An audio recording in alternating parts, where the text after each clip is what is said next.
uses these tools to lock you in a semantic prison. That's how he takes everything you own. That's how you sign away your life. You have adhesion contracts like the Social Security Act, where when you get a Social Security card, you no longer come up under the Constitution. Because why? The Constitution that they're all about defending. Oh, well, the Constitution of the Founding Fathers, and we have to make that exempt. There's no more Constitution. It's bullshit.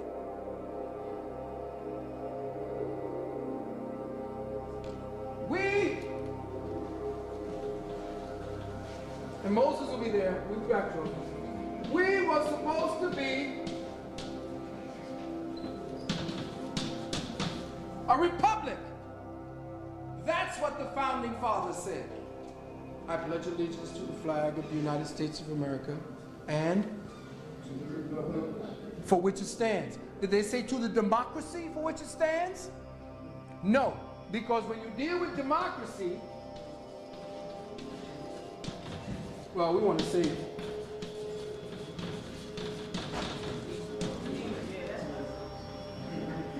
you are no longer dealing with the people's individual rights. Whenever you write a letter to somebody, you want to state what it's about. At the heading of the letter, you do this.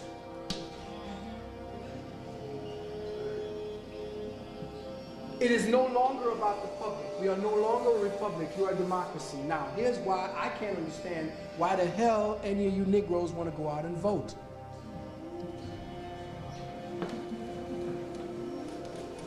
And then wonder, why is it you jumping all over the place? Well, everything is relevant. We live in chaos. I am an exemplar. We all chaos.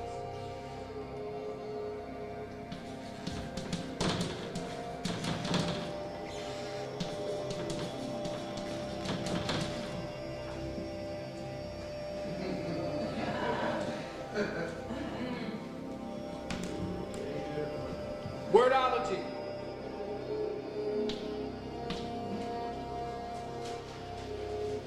Now,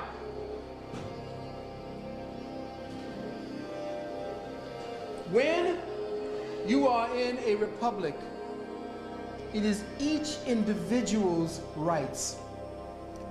You are dealing with, let me put this down right, R-E-P-D-E-M. You are dealing with rights. In a republic, you have rights that are inalienable. You have rights because you are human and you are God-given rights to have. As a Republican, when you're dealing from a republic. But from a democracy, what is the code phrase of a democracy? Majority rules. Now, how in the hell are you going to allow them to keep calling your ass minorities and think that you all are going to somehow ascend to a plane where you are going to acquire true power? Because if you live in a democracy, they tell you that majority rules. Yet still racist papers like the Times, like Sister Utrice pointed out on WBAI, still refers to you as a minority. So how in the hell is your vote going to count for anything when it's only the majority that rules? So that means that your vote don't count. You still considered 1/6 a human. Why? Because it's the same voting rights when you're dealing with republic. When the so-called slaves were freed, the so-called 13 states say that they cannot vote. So 6 black men were allowed to vote, and the 6 black men represented 1 white man. That had nothing to do with your human status. They already thought you were animals. It had to do with constitutional law, a trade-off. You want freedom? You could not be equal to whites. You are 1/6 of a human, which meant that you could only be, if you wanted a group to vote, 6 votes were counted as 1 vote. That's what it meant. But if you are a minority and you keep accepting this word minority, it means that you have accepted the democracy. And a democracy means majority rules, which means you don't have a say if they get enough people to say, no, we ain't gonna do it this way. But in a republic, if you are on, for instance, a jury, 1 person can sway everything. If one person makes a decision, that jury is hung. But if there is now, I can override you and have the judge tell you to be charged. How the hell is a judge going to charge the jury when the jury is higher than the judge? Well, the only way that's going to happen is if you no longer have any more rights. And there's no more constitution, because the court of laws are now courts of equity. And that you are now flying a flag of maritime jurisdiction. It means that you have three, instead of the 3 colors of the American flag, you have the 4 colors of a maritime jurisdiction.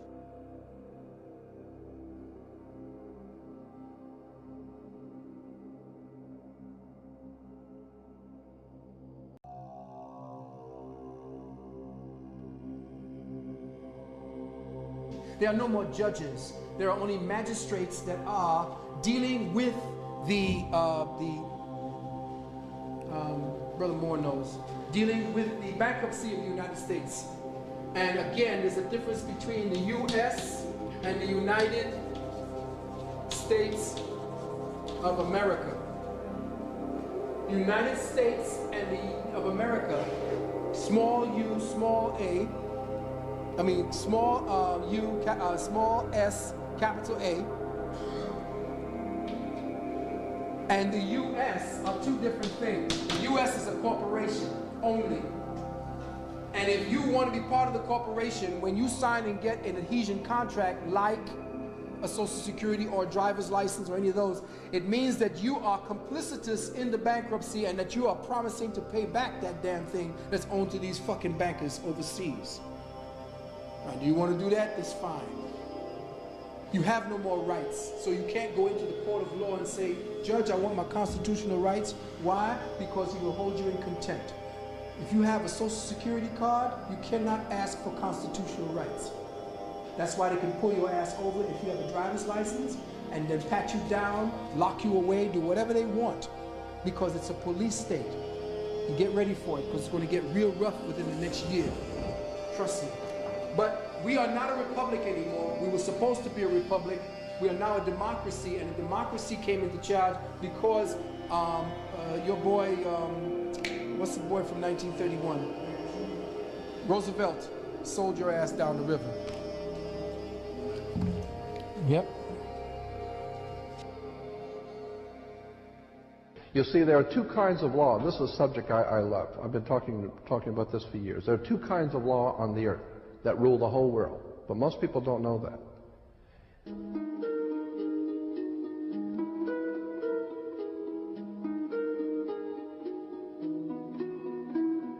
All over the world, all governments are ruled by what is called civil law.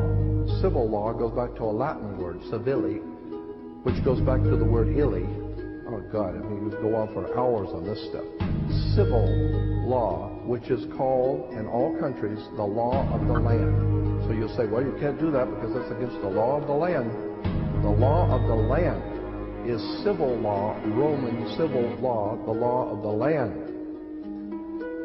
But there is a second law which also operates all over the earth identical. It's called UCC, Uniform Commercial Code. That is the law of God in the world of business. I don't care if you're in Japan, in Africa, in China, in Istanbul, Turkey.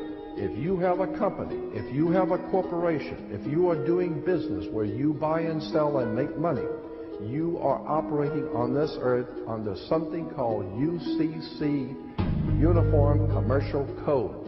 Because if all countries worked on a different commercial code, then nobody could do business with anybody. You couldn't trust Japan to pay you. Japan couldn't trust America to pay them for the cars, because everybody has their own laws. Under the Caesars of Rome, they established under Caesar that all nations in the empire that do business, everybody plays on a level field. If you do business in Africa with China, you pay them. And if Africa does business with American companies, you pay them. You pay. Whatever it is you're doing business, you don't mess around. The most severe law in this world is called UCC, Uniform Commercial Code. It's the Bible of business on the earth. Uniform Commercial Code. Uniform Commercial Code is based directly on Vatican canon law, on the Roman canon law. Consequently, when a ship pulls into port, it pulls in and stops, and it's called in its berth. The ship is now in its berth. Because it is on the law of the high seas, or commercial maritime, UCC commercial law, rules the seas. So when the ship pulls into its berth, the first thing the captain must do is to present a certificate of manifest to the port authorities, which means that the port authorities need to know how much is on this ship that you're bringing into our country and our economy. How many TVs, how many cars, whatever you're bringing, how much are you bringing into our economy. So you have to have a certificate of manifest of what is the value of your ship here. What are you doing? Consequently, when you are born, you come out of your mother's water. Therefore, you must have a birth certificate, a certificate of manifest, because you are a corporation-owned item. You are a human resource. This goes back to the German Nazi concept that every human coming out of their mother's water must be birthed. And therefore you have to have a certificate, a manifest, to see how much this individual is going to make for us in our new world order. I'm telling you that until you understand the laws, the symbols, the emblems, what these words mean, you're never going to suspect how far gone we really are. Did you know, for instance, that your birth certificate is a security on the stock exchange in the New York stock market? Did you know that? Because if you order your birth certificate, get a new one, order your birth certificate, it'll only cost you, sometimes it's free, it'll only cost you a few dollars. Order your birth certificate. On your birth certificate, all birth certificates in this country, on the bottom, it will tell you this is printed on security papers. Do not accept if not on full color security paper. Then on the right-hand corner, you will always have a series of numbers, red numbers, printed on the birth certificate. Those numbers are a security stock exchange number on the World Stock Exchange. You go to any good stock office and ask them, check these numbers in your computer and see how much your stock is worth, the certificate. And they will check it on the New York Stock Exchange and find your birth certificate is a stock on the stock exchange in America. Why? Because you are worth money to the international bank that bought you in 1930. We need to wake up. This is serious stuff.